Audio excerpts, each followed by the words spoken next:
ओम शांति। 9 मई 2024 की साकार मुरली है। बाबा बोले, मीठे बच्चे, कड़े ते कड़ी बीमारी है किसी के नाम रूप में फंसना। अंतर्मुखी बन इस बीमारी की जांच करो और इससे मुक्त बनो।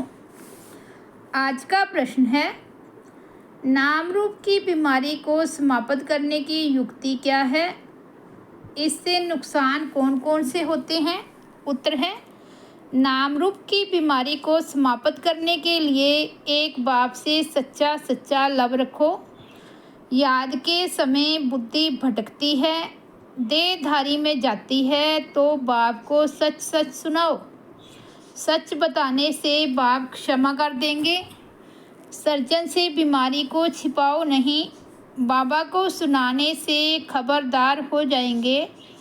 बुद्धि किसी के नाम रूप में लटकी हुई है तो बाप से बुद्धि जुट नहीं सकती। वह सर्विस की बजाय डिसर्विस करते हैं, बाप की निंदा कराते हैं। ऐसे निंदक बहुत कड़ी सजा के भागी बनते हैं। ओम शांति। अभी बच्चे जानते हैं कि हर एक को वर्षा मिलना है बाप से। भाई को भाई से कभी वर्षा नहीं मिलता और फिर भाई व बहन जो भी हैं उनको हरेक की अवस्था का पता नहीं पड़ता। सब समाचार बाप दादा के पास आते हैं। यह है प्रैक्टिकल में। हर एक को अपने को देखना है कि मैं कहाँ तक याद करता हूँ, कोई के नाम रूप में कहाँ तक फंसा हुआ हूँ। हमारे आत्मा की वृद्धि कहाँ कहाँ तक जाती है। आत्मा खुद जानती है, अपने को आत्मा ही समझना पड़े। हमारी वृद्धि एक शिव बाबा की हमारी बुद्धि एक शिव बाबा की तरफ जाती है या और कोई के नाम रूप तरफ जाती है। जितना हो सके अपने को आत्मा समझ एक बाप को याद करना है और सब भूलते जाना है। अपनी दिल से पूछना है कि हमारी दिल सिवाय बाप के और कहाँ भटकती तो नहीं है। कहीं धंधे दौरी में या घर गृहस्थ मित्र संबंधियों आदि तरफ बुद्धि जाती तो नहीं है। अंतर्मुखी होकर जांच करनी है। जब यहाँ आकर बैठते हो तो अपनी जांच करनी है। यहाँ कोई ना कोई सामने योग में बैठते हैं, वह भी शिव बाबा को ही याद करते होंगे। ऐसे नहीं, अपने बच्चों को याद करते होंगे। या तो शिव बाबा को ही करना है। यहाँ बैठे ही शिव बाबा की याद में हो। फिर चाहे कोई आंखें खोलकर बैठे हैं व आंखें बंद करके बैठे हैं, यह तो बुद्धि से समझ की बात है। अपनी दिल से पूछना होता है, बाबा क्या समझाते हैं? हमको तो याद करना है एक को। यहाँ जो बैठने वाले हैं वह तो एक शिव बाबा की ही याद में होंगे। तुमको नहीं देखेंगे क्योंकि उनको तो कोई की भी अवस्था का पता ही नहीं है। हर एक का समाचार बाप के पास आता है। वह जानते हैं कौन कौन बच्चे अच्छे हैं, जिनकी लाइन क्लियर है, उनका और कहाँ भी बुद्धि योग नहीं जाता है। ऐसे भी होते हैं, कोई का बुद्धि योग जाता है, फिर मुरली सुनने से चेंज भी होते रहते हैं। फील करते हैं कि यह तो हमारी भूल है, हमारी दृष्टि वृत्ति बराबर रॉन्ग थी। अब उनको राइट करना है, रॉन्ग वृत्ति को छोड़ देना है। यह बाप समझाते हैं, भाई भाई को नहीं समझा सकते। बाप ही देखते हैं इनकी वृत्ति दृष्टि कैसी है। बाप को ही सब दिल का हाल सुनाते हैं। शिव बाबा को बताते हैं तो दादा समझ जाते हैं। हर एक के सुनाने से देखने से भी समझते हैं। जब तक सुने नहीं तब तक उनको क्या पता कि ये क्या करते हैं। एक्टिविटी से सर्विस से समझ जाते हैं कि इनको बहुत देह अभिमान है, इनको कम, इनकी एक्टिविटी ठीक नहीं है। कोई ना कोई नाम रूप में फंसा हुआ है। बाबा पूछते हैं, कोई की तरफ बुद्धि जाती है, कोई साफ बतलाते हैं, कोई फिर नाम रूप में फंसे हुए ऐसे हैं जो बताते ही नहीं हैं, अपना ही नुकसान करते हैं। बाप को बतलाने से उनकी क्षमा होती है और फिर आगे के लिए भी संभाल करते हैं। बहुत हैं जो अपनी वृत्ति सच नहीं बताते, लज्जा आती है। जैसे कोई उल्टा काम करते हैं तो सर्जन को बताते नहीं हैं, परंतु छिपाने से बीमारी और ही वृद्धि को पाएगी। यहाँ भी ऐसे हैं, बाप को बताने से हल्के हो जाते हैं, नहीं तो वे अंदर में रहने से भारी रहेंगे। बाप को सुनाने से फिर दोबारा ऐसे नहीं करेंगे। आगे के लिए अपने पर खबरदार भी रहेंगे, बाकी बताएंगे नहीं तो वह वृद्धि को पता रहेगा। बाप जानते हैं यह सर्विसेबल बहुत है, क्वालिफिकेशन कैसी रहती है, सर्विस में भी कैसे रहती हैं, कोई के साथ लटके हुए तो नहीं है। हर एक की जन्म पत्री को देखते हैं, फिर इतना उनसे लव रखते हैं, कशिश करते हैं। कोई तो बहुत अच्छी सर्विस करते हैं, कभी भी कहाँ उनों का बुद्धि योग नहीं जाता। हाँ, पहले जाता था, अब खबरदार हैं। बताते हैं बाबा, अब मैं खबरदार हूँ, आगे बहुत भूले करते थे। समझते हैं देह अभिमान में आने से भूले ही होंगी, फिर पद तो भ्रष्ट हो जाएगा। भल किसको पता नहीं पड़ता है, परंतु पद तो भ्रष्ट हो ही जाएगा। दिल की सफाई इसमें बहुत चाहिए, तब तो ऊंच पद पाएंगे। उनकी बुद्धि में बहुत सफाई रहती है, जैसे इन लक्ष्मी नारायण की आत्मा में सफाई रहती है ना, तब तो ऊंच पद पाया है।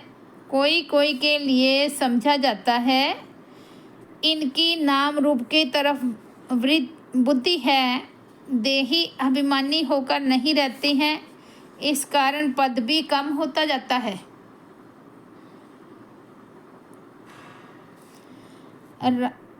राजा से लेकर रंक तक नंबरवार पद तो है ना, यह क्यों होता है इसको भी समझना चाहिए।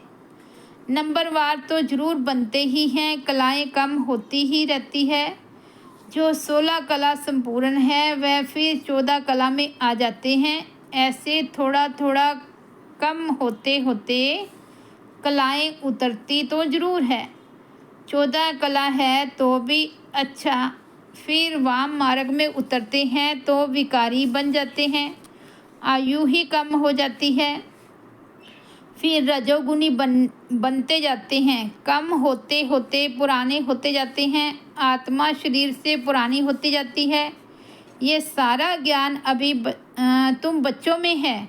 कैसे 16 कला से नीचे उतरते उतरते फिर मनुष्य बन जाते हैं।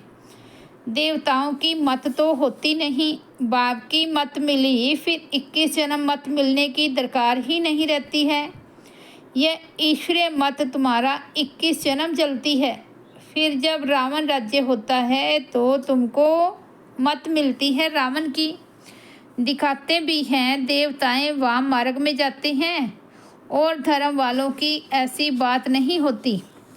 देवता जब वाम मार्ग में जाते हैं तब और धर्म वाले आते हैं।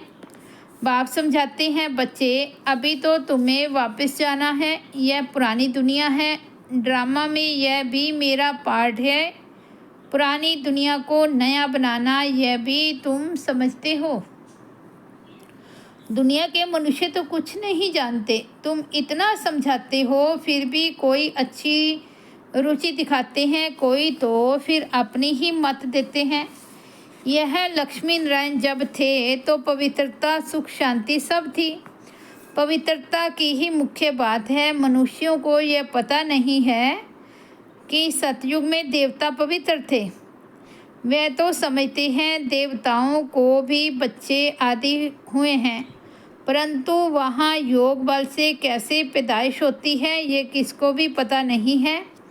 कहते हैं सारी आयु ही पवित्र रहेंगे तो फिर बच्चे आदि कैसे होंगे।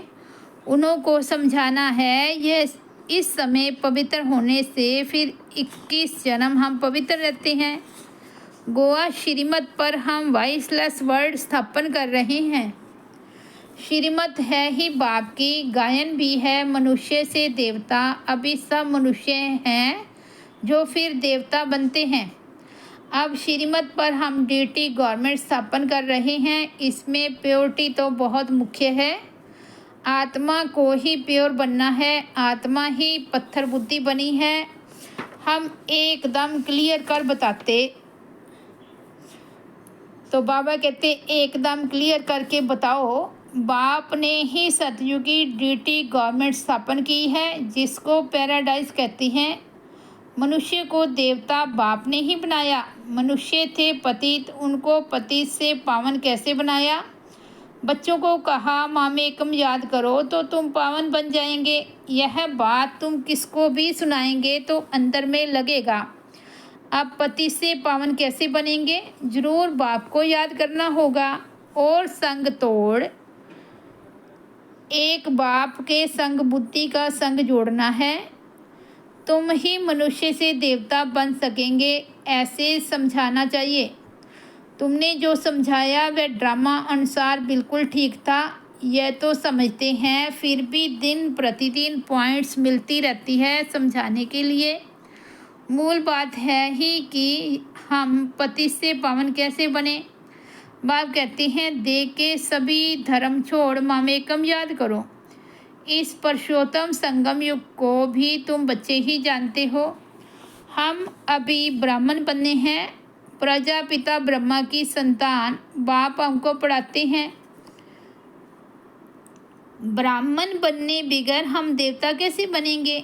यह ब्रह्मा भी पूरे 84 जन्म लेते हैं, फिर उनको ही पहला नंबर लेना पड़ता है। बाप आकर प्रवेश करते हैं तो मूल बात है ही एक, अपने को आत्मा समझ बाप को याद करो। देह अभिमान में आने से कहाँ ना कहाँ लटके रहते हैं। देही अभिमानी तो सब बन ना सके। अपनी पूरी जांच करो, हम कहाँ देह अभिमान में तो नहीं आते हैं। हमसे कोई विकर्म तो नहीं होता, बेकायदे चलन तो नहीं होती है, बहुतों से होती है। वह अंत में बहुत सजा के भागी बनेंगे। भल अभी कर्मातीत अवस्था नहीं हुई है। कर्मातीत अवस्था वाले के सब दुख दूर हो जाते हैं, सजाओं से छूट जाते हैं। ख्याल किया जाता है नंबरवार रजाएं बनते हैं।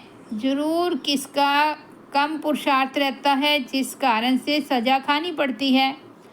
आत्मा ही गर्भ में जेल में सजा भोगती है।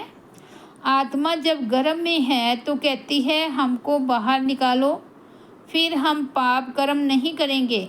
आत्मा ही सजा खाती है, आत्मा ही कर्म विकर्म करती है।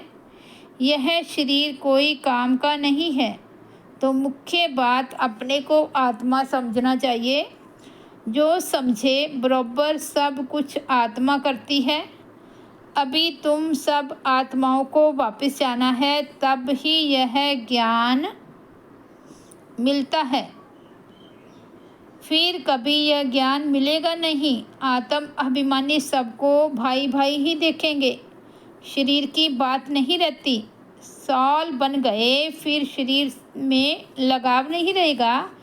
इसलिए बाप कहते हैं ये बहुत ऊंची स्टेज है। बहन भाई में लटक पड़ते हैं तो बहुत डिससर्विस करते हैं। आत्म अभिमानी भाव, इसमें ही मेहनत है। पढ़ाई में भी सब्जेक्ट्स होती है, समझते हैं हम इसमें फेल हो जाएंगे। फेल होने कारण फिर और सब्जेक्ट में भी ढीले हो पड़ते हैं। अभी तुम्हारी आत्मा बुद्धि योग बल से सोने का बर्तन होती जाती है। योग नहीं तो नॉलेज भी कम व ताकत नहीं रहती है। योग का जौहर नहीं, यह है ड्रामा की नूंद। बाबा समझाते हैं बच्चों को अपनी अवस्था कितनी बढ़ानी चाहिए। देखना है हम आत्मा सारे दिन में कोई भी बेकायदे काम तो नहीं करते हैं। कोई भी ऐसी आदत हो तो फ़ौरन छोड़ देना चाहिए। परंतु माया फिर भी दूसरे तीसरे दिन भूल करा देती है। ऐसी सूक्ष्म बातें चलती रहती है। यह है गुप्त ज्ञान, मनुष्य क्या जाने। तुम बतलाते हो हम अपने ही खर्चे से अपने लिए सब कुछ करते हैं, दूसरों के खर्चे से कैसे बनाएंगे। इसलिए बाबा हमेशा कहते हैं मांगने से मरना भला। सहज मिले सो दूध बराबर, मांग लिया सो पानी। मांग कर कोई से लेते हो तो वह लाचारी काशी कलवट खा कर देते हैं तो वह पानी हो जाता है। खींच कर लिया वह रकत बराबर। कई बहुत तंग करते हैं, कर्जा उठाते हैं तो वह रकत समान हो जाता है। कर्जा लेने की कोई ऐसी दरकार नहीं है। दान देकर फिर वापस लिया, उस पर भी हरिश्चंद्र का मिसाल है। ऐसा भी मत करो, हिस्सा रख दो जो तुमको काम भी आए। बच्चों को पुरुषार्थ इतना करना है जो अंत में बाप की ही याद हो और सप्तर्षण चक्र भी याद हो, तब प्राण तन से निकले, तब ही शिव चक्रवर्ती राजा बन सकेंगे। ऐसे नहीं पिछाड़ी में याद कर सकेंगे, उस समय ऐसी अवस्था हो जाएगी। नहीं, अभी से पुरुषार्थ करते करते उस अवस्था को अंत तक ठीक बनाना है। ऐसा ना हो कि पिछाड़ी में वृद्धि कहाँ और तरफ चली जाए, बुद्धि भी कहीं और तरफ चली जाए। याद करने से पाप कटते जाएंगे। तुम बच्चे जानते हो पवित्रता की बात में ही मेहनत है, पढ़ाई में इतनी मेहनत नहीं है। इस पर बच्चों का ध्यान अच्छा चाहिए। तब बाबा कहते हैं रोज़ अपने से पूछो हमने कोई बेकायदे काम तो नहीं किया, नाम रूप में तो नहीं फंसता हूँ, किसको देख लट्टू तो नहीं बनता हूँ, कर्म इंद्रियों से भी कोई बेकायदे काम तो नहीं कराता हूँ। पुराने पतित शरीर से बिल्कुल लव नहीं होना चाहिए, वह भी देह अभिमान हो जाता है, अनासक्त हो जाना चाहिए। सच्चा प्यार एक से, बाकी सबसे अनासक्त प्यार। भले बच्चे आदि हैं परंतु कोई में भी आसक्ति ना हो। जानते हैं यह जो कुछ भी देखते हैं सब खत्म हो जाएगा, तो उनसे प्यार सारा निकल जाता है। एक में ही प्यार रहे, बाकी नाम मात्र अनासक्त। अच्छा, मीठे मीठे सिकीलते बच्चों प्रति माता पिता बाप दादा का याद प्यार और गुड मॉर्निंग। रूहानी बाप की रूहानी बच्चों को नमस्ते। हम रूहानी बच्चों की रूहानी बाप दादा को याद प्यार, गुड मॉर्निंग और नमस्ते। धारणा के लिए मुख्य सार, फर्स्ट पॉइंट है अपनी बुद्धि को बहुत शुद्ध पवित्र बनाना है। कोई भी बेकायदे उल्टा काम नहीं करना है। बहुत बहुत खबरदार रहना है, बुद्धि कहाँ पर भी भटकानी नहीं है। दूसरा, सच्चा प्यार एक बाप में रखना है, बाकी सबसे अनासक्त नाम मात्र प्यार हो। आत्म अभिमानी स्टेज ऐसी बनानी है जो शरीर में भी लगाव न रहे। वरदान है स्वराज्य के संस्कारों द्वारा भविष्य राज्य अधिकार प्राप्त करने वाली तकदीरवान आत्मा भव। बहुत काल के राज्य अधिकारी बनने के संस्कार बहुत काल भविष्य राज्य अधिकारी बनाएंगे। अगर बार बार वशीभूत होते हो, अधिकारी बनने के संस्कार नहीं है तो राज्य अधिकारियों के राज्य में रहेंगे, राज्य भाग्य प्राप्त नहीं होगा। तो नॉलेज के दर्पण में अपने तकदीर की सूरत को देखो। बहुत समय के अभ्यास द्वारा अपने विशेष सहयोगी कर्मचारी व राज्य कारोबारी साथियों को अपने अधिकार से चलाओ। राजा बनो तब कहेंगे तकदीरवान आत्मा। स्लोगन है साकाश देने की सेवा करने के लिए बेहद की वैराग्य वृत्ति इमर्ज करो। प्रकाश देने की सेवा करने के लिए बेहद की वैराग्य वृत्ति इमर्ज करो। अच्छा, ओम शांति। तो ये थे 9 मई 2024 के बाबा के अनमोल महावाक्य। ओम शांति।